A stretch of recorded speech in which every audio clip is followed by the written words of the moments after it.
Hello there, villagers, and welcome back to another video here in Stacy's Random POV. If it's your first time here, it is so good to see you. I hope you decide to stay. Now, I am here in your face because I came across this very interesting video on TikTok. Because, as you guys know, TikTok is about to be banned in January 19th. Okay?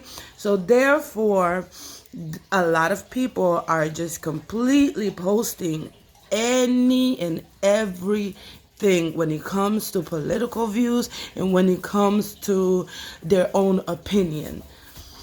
So in 2019, I made a post in Facebook similar to this video I'm going to show you, and within 14 hours they sent me a message on Facebook telling me that they were going to ban my account for 30 days because of that post. And as a regular person will do, I sent in an email back and I asked them, did I lie? Is it fake information? And they only said that it's not whether or not it was true or not, but that it would incite people. So I'm like, huh? So I told them it's fine. You know what? Keep the account. I never went back to reactivate it. Since then, I do not have Facebook. So without any further ado, check this video out and I'll be back with my final opinion. I think a lot of people in this country are familiar with this one sentence in the Declaration of Independence. We hold these truths to be self-evident, that all men are created equal, that they are endowed by their Creator with certain unalienable rights, or rights that can't be given away, that among these are life, liberty, and the pursuit of happiness. But it stops there. Nobody knows what the rest says. Well, maybe if you had a degree in politics or American history. What does the rest say? It's very relevant to right now. That to secure these rights, governments are instituted among men, deriving their just powers from the consent of the governed. AKA, you don't have this position without our permission. That whenever any form of government becomes destructive of these ends, life, liberty, and the pursuit of happiness, it is the right of the people to alter or to abolish it, and to institute new government, laying its foundation on such principles and organizing its powers in such form as to them shall seem most likely to affect their safety and happiness. Prudence indeed will dictate that governments long established should not be changed for light and transient causes, logically, and accordingly all experience hath shown that mankind are more disposed to suffer, while evils are sufferable, than to right themselves by abolishing the forms to which they are accustomed. AKA, people would rather vote for a fascist who's not capable of running this country than vote for a woman that's darker than they would like. But let's continue. But when a long train of abuses and usurpations, pursuing invariably the same object, evinces or demonstrates a design to reduce them under absolute despotism or tyranny, when people take control and abuse their power, it is their right. Who's right? The people. It is their right, it is their duty to throw off such government and to provide new guards for their future security. It's in the Declaration of Independence. From the founding of this country, you know, besides being founded on principles like white supremacy and pretending that people weren't already here, this country was founded on these ideals. That the government doesn't have the final say, the people do. The government can't just be there without any checks and balances. The people are the checks and balances. The people decide whether or not this government and this particular type of government can even be sustained. So, when people like the House of Representatives and the Senate of North Carolina decide to go against the people and say, we know you voted down the ballot for Democrats, but we're still going to keep the power in Republicans' hands by making a bill in secret and changing the rules. When shit like that happens, or when the person who's supposed to be president in the next coming months makes decisions to where Canada threatens to cut off our energy in the states bordering Canada, something's got to give. I'm tired of waiting for the people that are already in office to make decisions that actually make fucking sense. I'm tired of following the politics, following the law. We can change the law. We can change the government. It's right there. That's why this country was built. Because there was corruption in Britain with the king, and they were like, we don't follow the king anymore. The king doesn't have any authority here. And we see that happening in other colonies, like New Zealand, where a woman protested and said, you're not our king. We don't view you as king. The same thing should be happening in India and other colonies. The same thing needs to happen here. Because these billionaires think that they're kings. These lawmakers think that they don't answer to anyone. That they are completely secure in whatever decision they want to make. And there are so many people who side with billionaires and can be easily bought by chump change from billionaires. They're giving you chump change. They're not going to give you their actual wealth. And y'all can be so easily bought instead of coming together with your community and actually fixing things. You would rather keep your job as a cop, a glorified security guard, when you're not securing anything except the wealth and power of corrupt, greedy, insane people. And then, let's say an anarchy comes, then what are you protecting? And I don't understand why these people think they're so safe, because if stuff starts burning, who are you going to ask to rebuild it? Your AI? No. What if we just start burning shit down and then refuse to rebuild? What are you going to do then? Who's going to rebuild it? Your dollars? Your Bitcoin, your cryptocurrency, your AI? No, AI can't build anything. You rely on us. You'll see when you deport all those immigrants. You rely on us, the common people. And you really think you're in charge. And if people would just wake up and come together and make a decision, they'd realize you're not. You're not in charge. This country, it turned into a company, was built by people. The people. They put people in charge. Now, y'all have overstayed your welcome. You're in your fucking 70s, still in charge. Probably need somebody to wipe your ass, and you're making decisions for us? I'm tired. So I need people to just wake up. Wake up to the fact that this is no longer the same America that these people thought they were building. It's not there. Things gotta give. Something's gotta give. It's time to declare independence from our own government. Like, this is ridiculous.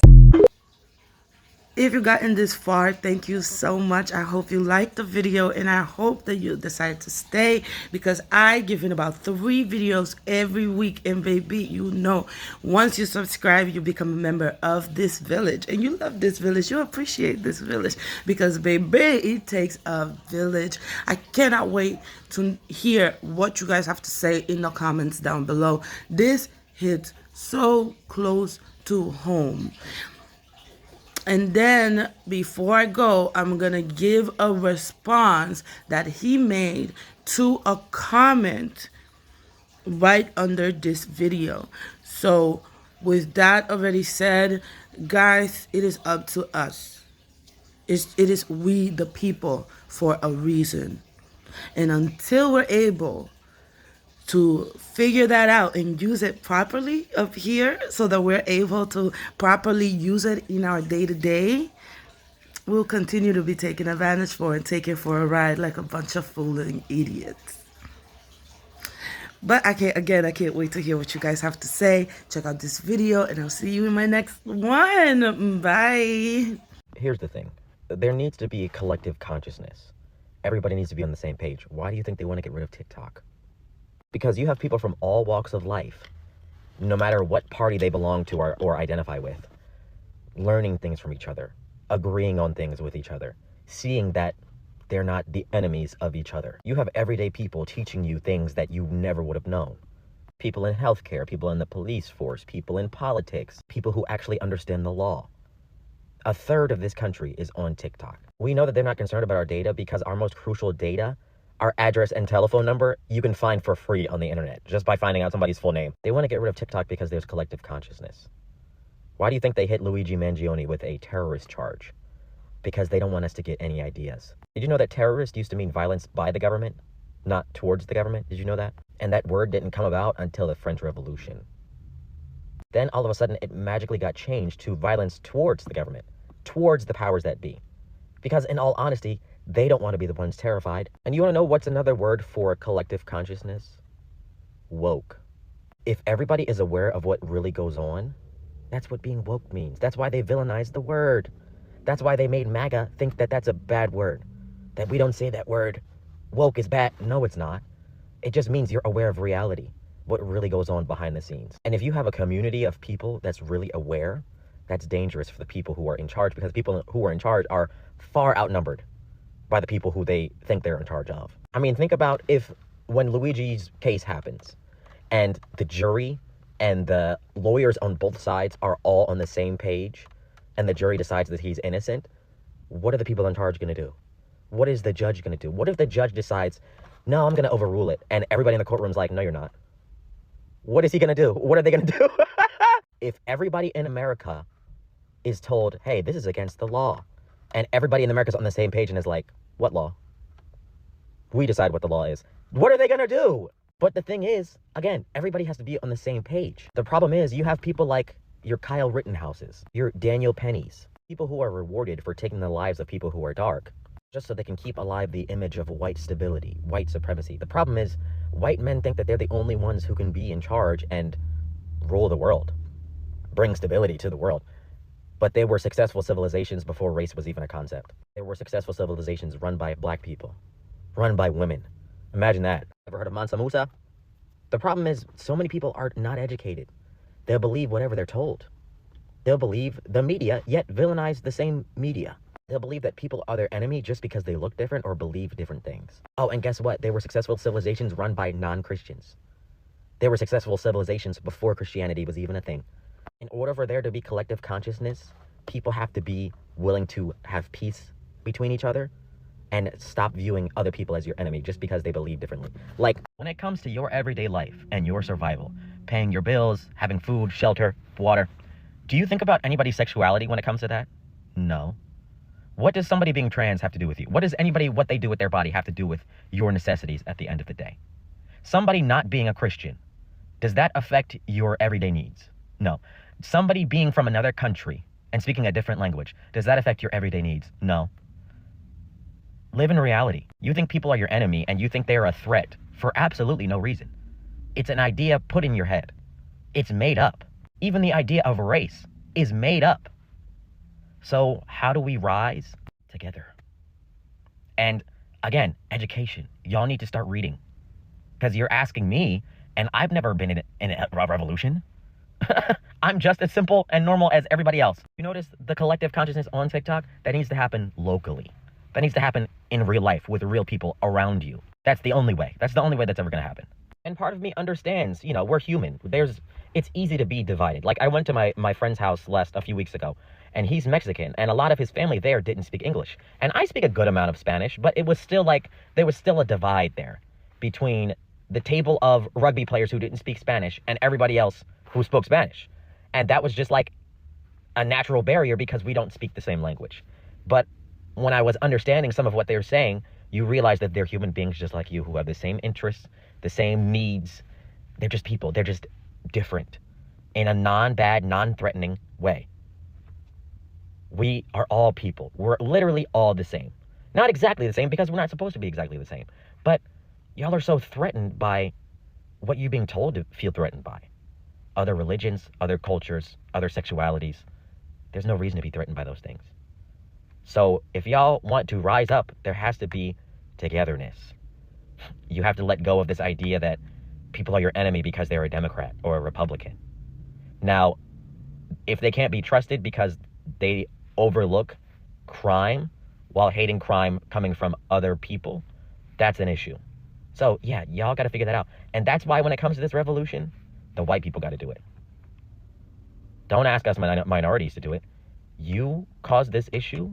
For the most part, you got to fix it. So start educating yourselves. Start getting rid of these mental blocks, these mental barriers. Stop believing everything you hear. Start reading. And start seeing other people as normal. They're not a threat to you. They're not, I promise. I promise.